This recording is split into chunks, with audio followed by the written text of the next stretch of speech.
China is rapidly building up its military, and Kurumi, that has put neighbor Japan in a bit of a tricky situation. Yeah, that's right, Mariko. Japan's pacifist constitution has long restricted what the country's military can do.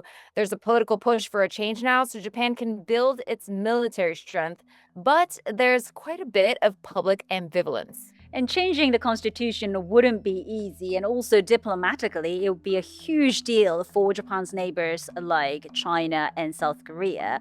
So we're asking, will Japan do away with pacifism?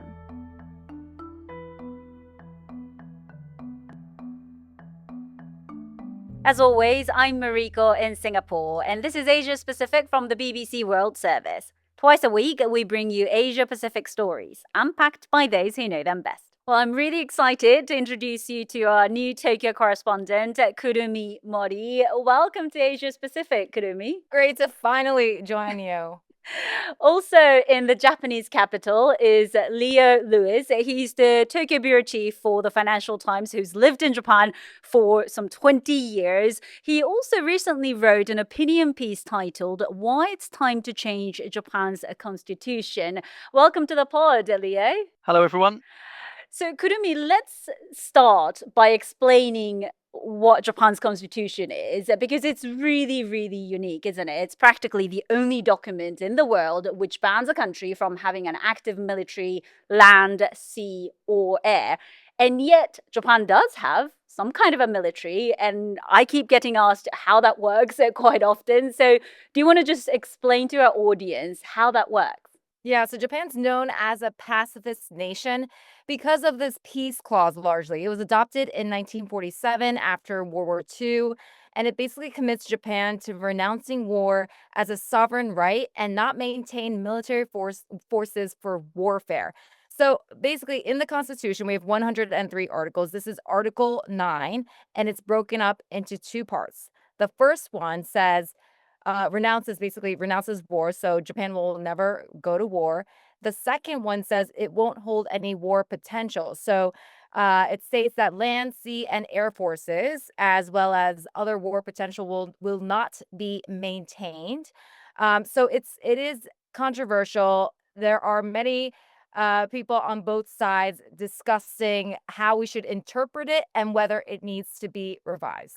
And Leo, related to this pacifist constitution, which of course was drafted by the Americans who were occupying Japan after the end of the Second World War, but Japan is also home to, I think, the world's biggest, isn't it, US military bases overseas. So can you just connect the dots how that works as well? Yeah, so the adoption of the pacifist constitution, which, by the way, we should say is been cherished very much by the Japanese public uh, for many years. The quid pro quo really was that the US would guarantee Japan's safety in what has become an increasingly sort of dangerous region, and for many years was sort of a Cold War front as well. So the American military presence has been tolerated. It's gone through phases where there've been moments of high controversy and really quite serious public backlash in Japan.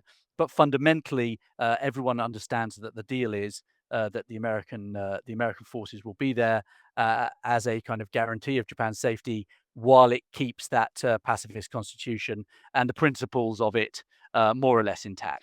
Yeah, as you say, those US bases have been controversial, especially in Okinawa, where the majority of those US bases are there. Have you noticed a change in attitude from the Japanese public, though, having lived there for such a long time? There's certainly a noticeable shift, certainly a younger generation that sees the protection of Japan in terms that it have made it much more comfortable with the existence of the self-defense forces. Certainly, in the early 60s, there was a very famous moment where at the beginning of the 64 Olympics, there was an appearance by military planes.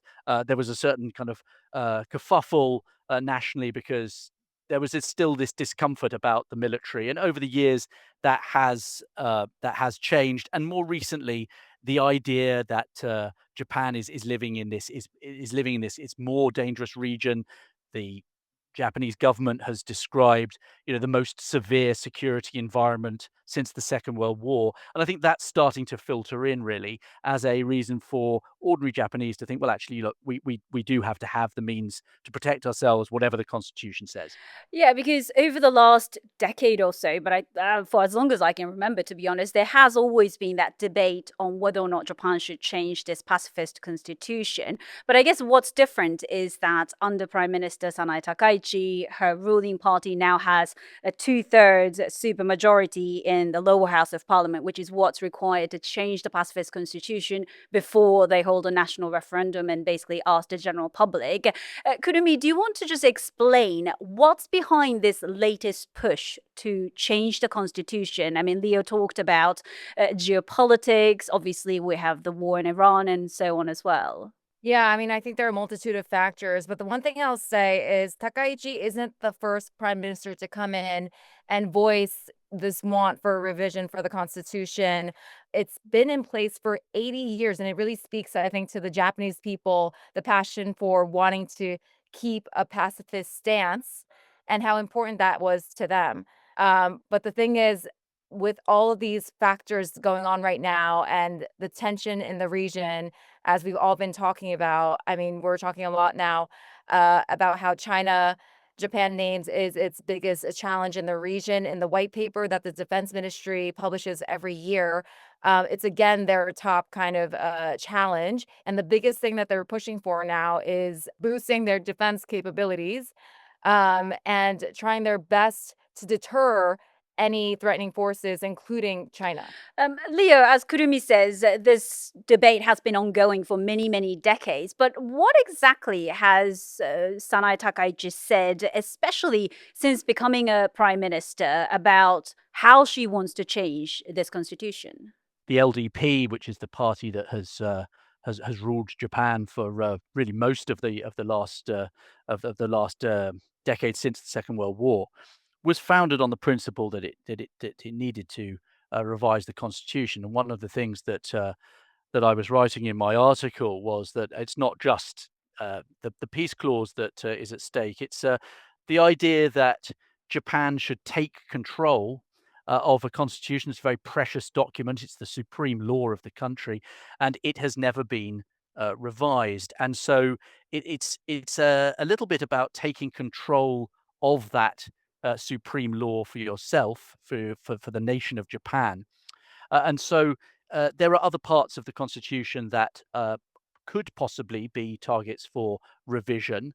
And actually, at the moment, although most people do suspect that that is the bit that Prime Minister Takaichi is most interested in revising, there are other possibilities, and one of those includes the idea of creating emergency powers for the Prime Minister, and that's got a lot of controversy attached to it as well. So nothing is straightforward. Yeah, the language has been somewhat vague, hasn't it? And Kurumi, you've recently sat down with the country's defense minister, Koizumi.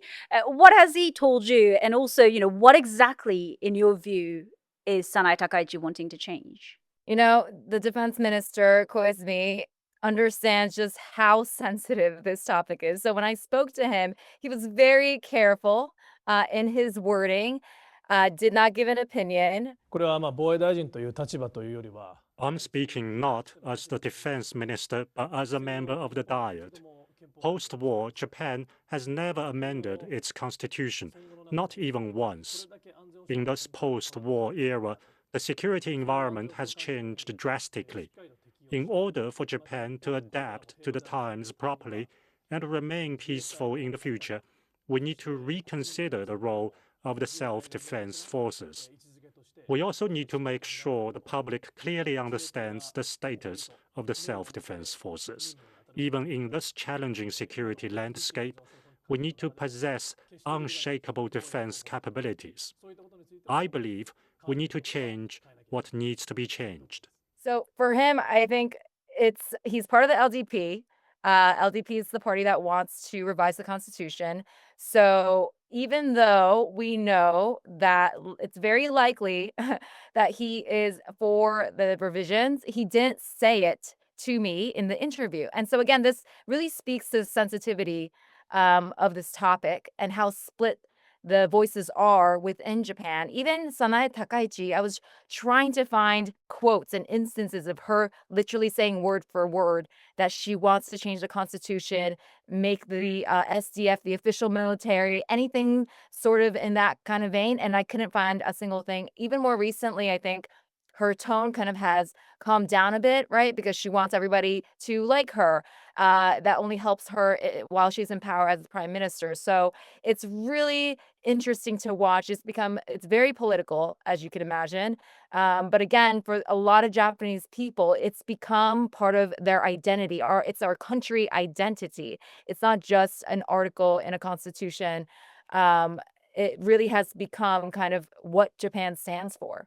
I think that's the other thing I would say is that there's a lot of inertia. There's a view that the Constitution's done us perfectly well for all these years. Why change it now? There's a lot of feeling when you speak to individual Japanese about why change the Constitution, and the whole debate. It's what harm is it doing at the moment? We've kind of got what we need from it. Why go through the big bother of changing it? Getting the general public over the line just hasn't really been tested, and that was part of the argument that I was making, is that there is an interesting debate that can only really be held when you've got everyone firing on all cylinders and a referendum in front of the general public. You can have these debates in the abstract. That's what's been going on for the last 70 odd years. But once you've got a referendum in front of you, you test the public not only for where its views are, but how the debate actually plays out. I did a mini test for this podcast, just asking people around me. And I think I got some really interesting insights. I can tell you from my personal kind of mini test here in Tokyo, I was asking the taxi driver, I asked my own family, I asked my neighbors, I asked the konbini guys. And it's so split. And I was surprised because I thought, maybe because I've been covering the protests, I thought actually more people would be for, keeping it as is. But actually, I found that it is probably more split. It is a really, really heated debate. Some people, I think, are really emotional about it. I mean, my own mother started crying about it. I was like, "Mom, why are you getting so emotional?" And she just started talking about, people affected by the war and how, it would mean that Japan, can kill people again. And she's like, I don't know, I can never live with that. And so it's just I think it's a topic that we should definitely be talking about. We don't know what the result will be. It's nobody knows, and it's really difficult to guess. But for me, what was surprising was just how emotional people get. I mean, my mom is an emotional person normally, but even more when we're talking about this topic. I'd never talked about it with her before. And so for me, it was really insightful. And, my father has a completely opposite kind of view. He's like, we need to defend the country. If someone's attacking you, you got to attack them.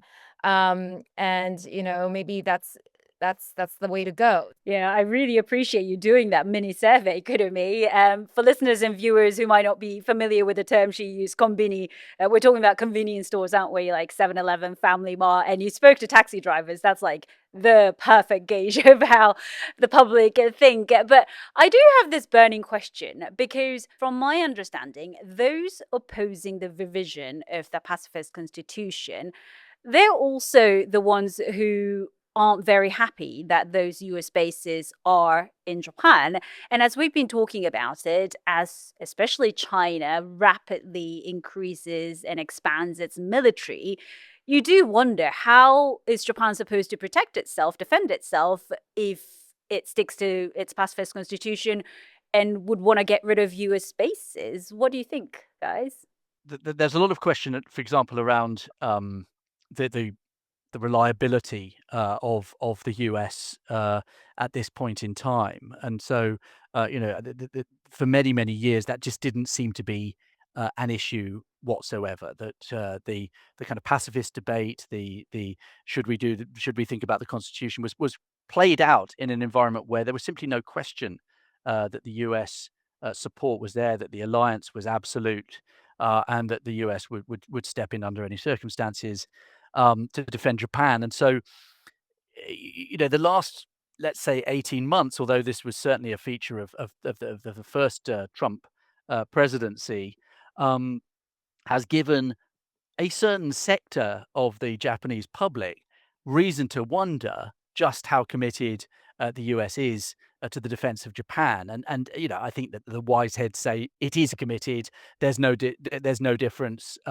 It's absolutely committed in the way that it certainly claims to be. But there's just enough doubt in some minds now about whether whether continued Trump presidency continues to offer that guarantee with quite the certainty that it always had before. And I think that's now filtering into the public discourse on this in the way that you didn't see 2-3 years ago.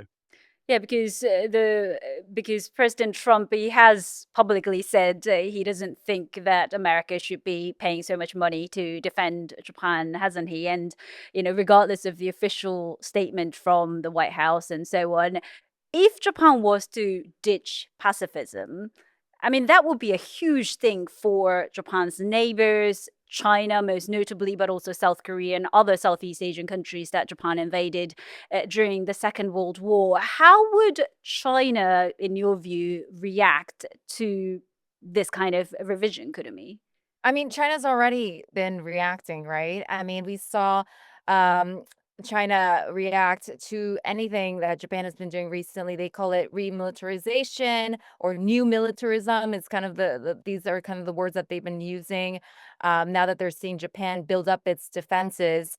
And Minister Koizumi spoke at the Shangri-La dialogue when he really tried to point out the difference between the Chinese military currently and what Japan is doing. Japan, he says, is trying to kind of become more normal. And it's been kind of lagging and really slow to manufacture defense capabilities. And so now he feels like they're just playing catch up. Anything that's done to change it is going to be is going to be fuel for kind of Chinese anger. And I think it's interesting watching the way that they have that Beijing has responded to the premiership of Takaichi, that they have given her a lot of attention in terms of the criticism that's come out of Beijing. And I sort of take that really as evidence that they find her quite formidable in a way that perhaps they haven't necessarily seen some of her predecessors. It almost feels like a crystal ball question, but what do you think will happen next? I mean, could they try to revise the constitution tiny bit, test the system of holding a national referendum? What do you think will happen next? Let's start with you, Kurumi. I think we're pretty far from that still. Right now, the stance that Japan is taking is that they are bolstering their defense. I think Koizumi said to me too, he said, it's our country, we need to protect it.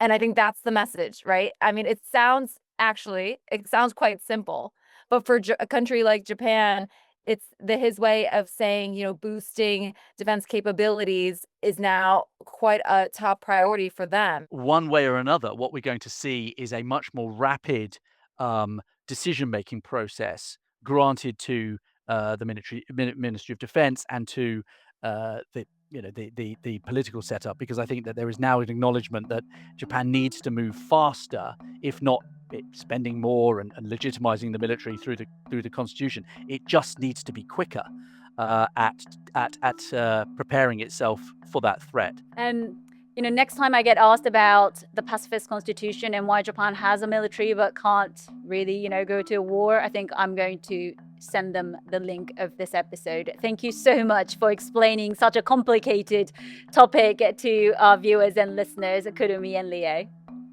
You've been watching Asia Pacific from the BBC World Service with me, Mariko Oi, in Singapore. If you have any questions or thoughts on what we covered in this episode or any other stories from the region, please leave us a comment below. You can also get in touch with us on email, asiapacific@bbc.co.uk, and click like and subscribe so you never miss an episode. See you next time.